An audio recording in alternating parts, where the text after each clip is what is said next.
Hey, it's Dr. Rhona here, and I am super excited to be here for our first night. So I just discovered that my laptop won't work, so we're on my phone. Hopefully that's cool, and I am excited to be here with you. Welcome, everyone, and I will do my best since I have to look on my little screen to see you, and I'm going to talk a while, and then after I talk, I will take questions. So hold on, feel free to put things in the chat, and I'll do my best to work to keep an eye on what's going on down there in the chat. So, hey, I'm so excited that you had the courage to jump into this group and that you decided to take this step to be a part of this. I know it's a big deal to say, hey, I'm here, I need help, I want help, and I just love that you decided to join me. And I know that if you give this a chance, that this will be life-giving for you.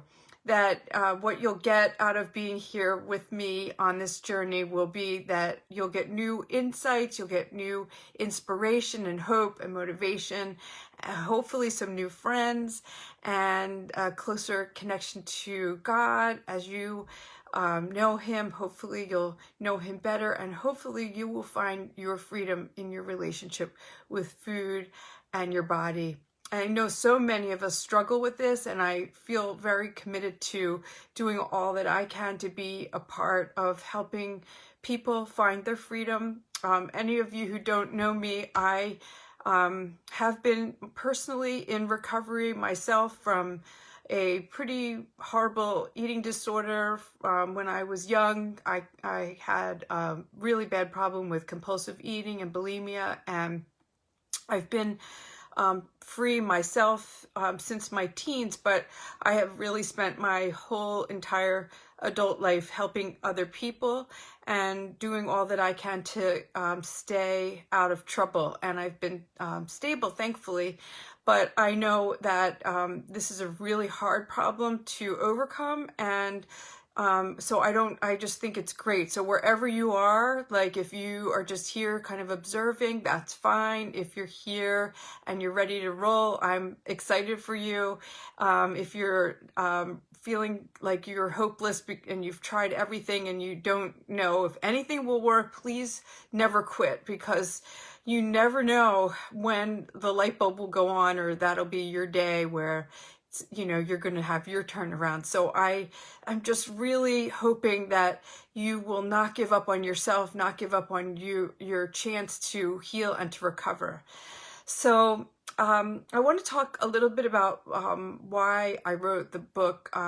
This workbook is a 12-step workbook, and some of you may be already in 12-step recovery groups and have read either Overeaters Anonymous 12-step book, or Food Addicts Anonymous, or AA, and there's a lot of really good 12-step books out there. And I know before I started to tackle this, I wonder why another one, but this is a biblically based book that goes through 12 steps for people who struggle with food. And it's just it adds a little deeper spiritual dimension, and it adds me as a counselor, as somebody who's been in the trenches with people for years, and I'm here to as a guide, somebody who knows this area really well, and I've walked with a lot of people through recovery, and I have a lot to offer. So I wrote a book to help you find recovery. And I want to say, if you are not familiar with the 12 steps, it is an incredible way of finding an inside-out transformation. It's not a diet, it's a way of kind of going into the underlying root causes of overeating and obsessive eating and compulsive eating, and getting at the heart of the matter, and being able to kind of pull up the roots and find a way out that really isn't like another Band-Aid approach. It's really not quick fix. But it's a real fix, and it's one that if you stay the course, that you can be sure that it can last and last for a lifetime. So I think that it's tried and true, and I hope if you have, that you're willing to give this a try and really stay the course. Don't give up, even if it gets hard. And I wrote that in my book. It will get hard. It gets hard, but don't give up when it gets hard. God will be with you, and I will be with you, and the group will be with you. So let's talk tonight about step one. Step one is admitted that we are powerless over food and that our lives have become unmanageable. And so this is where we face our problem squarely. And for those of us who have been struggling with food issues, most of us, we have all kinds of troubles. I mean, some of us more than others. I realize on some level that you all may be here fighting different battles, some more severe than others. For some of us, it might be just, constantly battling with dieting and trying to lose weight, and then, up and down the scale, gaining 10, 20 pounds and trying a diet and gaining, losing, and just feeling frustrated. And for some, it's a very serious battle where maybe, binging our brains out and being severely obese or bulimic, or just not being able to get control for year after year, and not even being able to even get to the point of trying, just every day fighting with just not wanting to stop, because food is just so much a part of every day that you just can't even imagine. I have so many clients and so many people in my life that can't even imagine getting healthy. They can't even imagine putting it down. They can't imagine stopping the cycles of binging, even though they know it's so unhealthy and they know it's making them sick. They can't stop. And they know that they're killing themselves. And I know for myself, even as a young person, I was so out of control, and I used to make promises to myself every day. Today I'm going to follow my diet. Today I'm going to do better. And I would have some diet. Usually they were crazy diets, but I was going to follow my diet, and every day I failed. Every day I couldn't do it. And then by the end of the day, I was binging again. And the binges were horrible, insane, large quantities of food. And that was my way, but not everybody binges. Some people graze, and some people just eat all day and don't even realize that the quantities of food that they're eating are enough for 3 people or 4 people, and they just don't even realize it because it's coming in sort of in smaller doses all through the day. And some of us are more addicted to sugar, where, like me, I was a sugar addict, and I could forfeit real food for sweets, and I could just, I was like a heroin addict with sugar. You just stick the cream from the Oreos right in my veins. I was a hardcore sugar addict. Give me the cookies with the cream, the donuts, or the ice cream with the chocolatiest chocolate. But there are other people who it's not that. It's savory foods, or it's the salty, crunchy food. It's I remember one client saying, when I started weighing and measuring my food, I realized I was eating enough steak for like my whole family. That a woman's portion should be about 3 to 4 ounces, and she was eating like a pound of meat at dinner. And most women can't handle that with all the potatoes and then the butter dripping all over. Our bodies can't handle it. And so the problem with compulsive eating is not being able to stop, even though it's unhealthy, even though you should stop, and it's destructive. And so with step one, we admit that we're powerless, that something's wrong. It's like something's broken. There's something wrong when you face the fact that I'm doing something that's self-destructive, and this is messed up. I should be able to stop. Like people who have diabetes, people who have heart disease. I have worked with people who have been serious threats for their health, and still can't stop. And even with not just the threats, but also the isolation that comes, or the emotional problems that come from the mood problems that come, and still not able to get a grip. And so even with help. And so it's the repeated failures and everything. So I think what we have to face is that it's not just that we like food or there's something wrong. And we have to face that there's something wrong. And some of it is that the foods that we're eating are addictive. And that's something that many of us don't understand. We know that drugs and alcohol are addictive. We understand that, but we don't always understand that some foods are addictive. Like, for example, that sugar is 8 times more addictive than cocaine. Did you know that? That is a scientific fact, that sugar is highly, highly addictive. And yet we think that we should be able to control it. Those of us who are prone to addictiveness will be fighting a losing battle, because every time we try to control it by having a normal portion, it just doesn't work. You wouldn't tell an alcoholic to control their alcohol or a heroin addict to control their heroin use. And yet we insist that we should control our sugar use or the salty, crunchy food use, and yet, so we're mad at ourselves and we think it's just food, but it's really addictive. And so we have to understand that we're dealing with something very serious if we have that problem. I have that problem. I know for myself, one cookie is never one cookie. It's going to be a box. It's never going to be a cookie. And that when you understand it's an addiction for you, that changes your life. And so it's not just physical, but it's also emotional. We're using food to escape our feelings in a drug sort of way, to cope, to manage life, to escape from pain and escape from suffering and escape from things that are difficult. And food is our go-to. It's our anxiety drug. It's the way we calm our nerves. It's the way that we're functioning. And it's basically, we are using it like a drug. And so we're escaping, and then it's also a spiritual issue, and in a sense, it's blocking our ability to experience a full spiritual life, and it's keeping us spiritually bankrupt. In a sense, when food is there blocking our spiritual path, it's keeping us empty and keeping us from having the light of the Spirit. And so these are the issues that are going on here. In step 1, when we admit we're powerless, basically we're admitting that we have a problem. It's much bigger than our weight. And I think what happens, we get caught up. I have a weight problem. We get jammed up about it.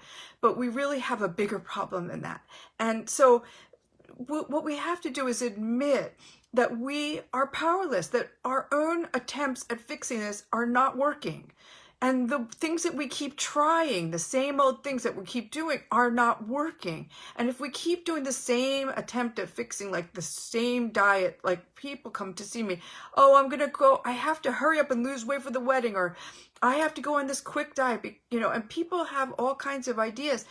But then when I ask them, like, when did that work for you before? Well, of course, it always works, but it only works short term. It doesn't work to change your life. And what we need to do is find an answer that's going to change the merry-go-round or the roller coaster of being on and off and still fighting, always finding the place where this problem is being resolved. And that's what this process can help us with, is get to the place where we admit our strength is failing.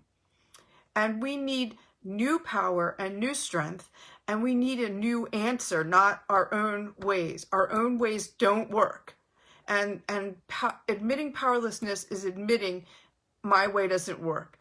And I always use a couple of different analogies. One being the peanut allergy. If you knew you had a peanut allergy, you would understand. I have a peanut allergy. If I eat peanuts, I could die.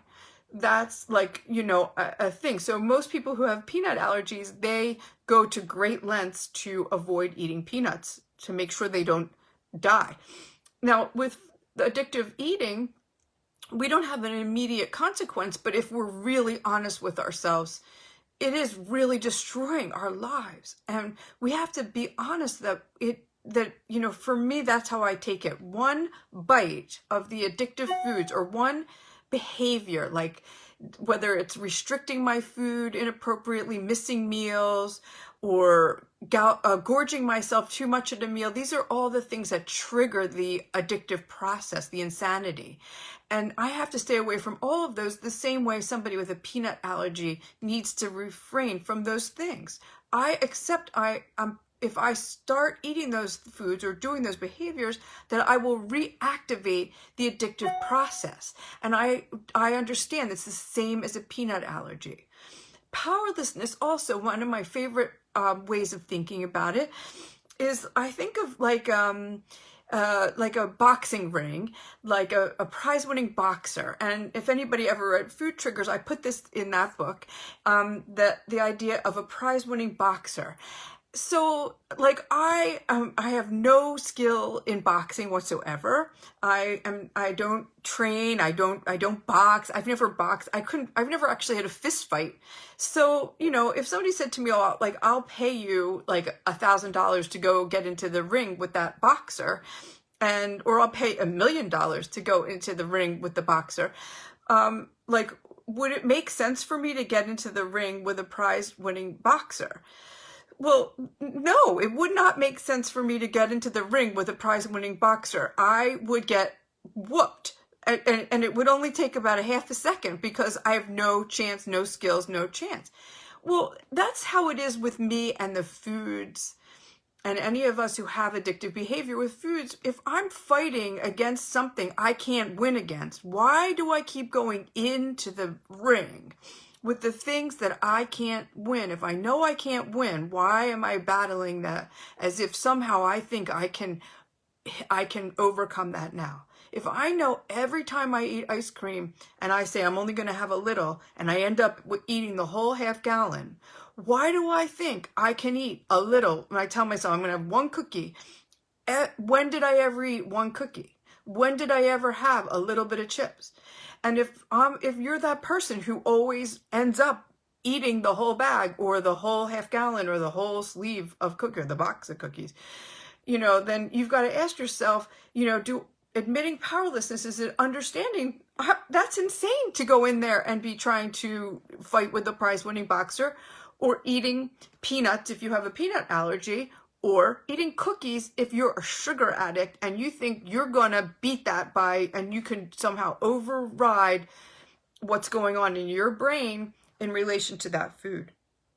And so facing that powerlessness, it's actually a good thing, because you come to a place of understanding that you need a power greater than yourself, which for those of us who believe in God, we understand that there is God's power that we can rely on. And that is, we're going to talk about in further steps. But before you get there, you have to understand that you need that. So, and I think we have to really get really honest with ourselves. In the workbook, I give, the assignment to take some time to write out, all about your food history, your relationship with food, to really go all the way back to your early life and write the whole thing, like go back from your childhood all the way to today and tell the story, like how you've been, things you do, sneaking, hiding, lying, obsessing, the quantities, the way that you use food, and really be honest about it. Did you steal,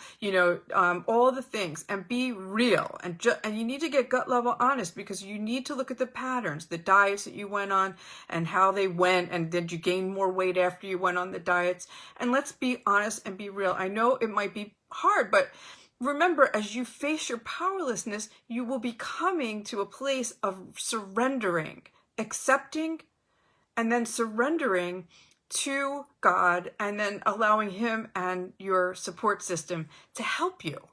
And so it's actually a good thing, even though it's a hard thing, it's a good thing to come to that place of surrender, that place of acceptance that my way isn't working. But because I've really faced my problem, and because I really admit it, and that I'm beat and I'm defeated and that my way isn't working, when we get to that bottom place of admission and powerlessness, then help can come. As long as you think you can beat this on your own, you're going to keep doing what you're doing. But when you're ready to accept help, then that's when help's going to come. And so, that's why I want you to get yourself ready. And so I know I'm taking a lot of time, but I want to end. And I do hope if you haven't gotten the book, you can take step 1 off of my website. And hopefully the book is coming. I know it was a little delayed because of COVID and all the mail, but it's coming. But I wanted to end with the scriptures. I can't go through the whole thing, but I want to read some of the scriptures for us to meditate on, just to help you get your mindset. I think mindset is really important. Fixing our mind on the spiritual and on God and on the hope that we have. And so a couple of the verses that are in step 1 in the workbook. One is Matthew 26:41. The spirit indeed is willing, but the flesh is weak. And John 5:6. When Jesus saw him lying there and knew he had already been there a long time, he said to him, "Do you want to be healed?" And that's a good question for all of us. Do you want to be healed? I want you to meditate on that and think about that. Do you want to be healed? Romans 5:6. For while we were still weak at the right time, Christ died for us. 1 Corinthians 8:2. If anyone imagines that he knows something he does not yet know as he ought to know. It's really important to be teachable. Don't worry about thinking that you have to know everything. You don't have to know everything. Let yourself be teachable. That's where we start. That's how we get better, by starting with being teachable and being okay with not knowing. Romans 7:18-20. This is one of my favorite verses, and I love this because Paul, this man of God, he's confessing that he was weak too, just like we are. For I know that nothing good dwells in me, that is, in my flesh. For I have the desire to do what is right, but not the ability to carry it out. For I do not do the good I want, but the evil I do not want is what I keep on doing. Now, if I do what I do not want, it is no longer I who do it, but sin that dwells within me. So I think this is great. Like he's just being honest, and that's where we all have to start. Let's be real about this. All of us have the desire to do what is right, but we seem not to be able to do what is right unless we have his power flowing in us. And so we start with admitting that I have the desire to do the right thing, but I can't. And we're going to end with this last verse, which is just a beautiful verse that I really encourage you to meditate on. It's 2 Corinthians 12:9-10. This is a beautiful verse. My grace is sufficient for you, for my power is made perfect in weakness. For when I am weak, then I am strong. And I hope for all of you that you'll just take that in, because it's our weakness that is the beginning of us finding strength. And we have to be willing to start there. So that's it for step 1. Don't be afraid to admit that you're weak. In the world, they tell us to be strong, and we'll find our strength in God when we admit that we're weak. And then we will be strong. But when we are weak, we're strong. But it's in him. It's his power flowing in us. And that's what we have to find.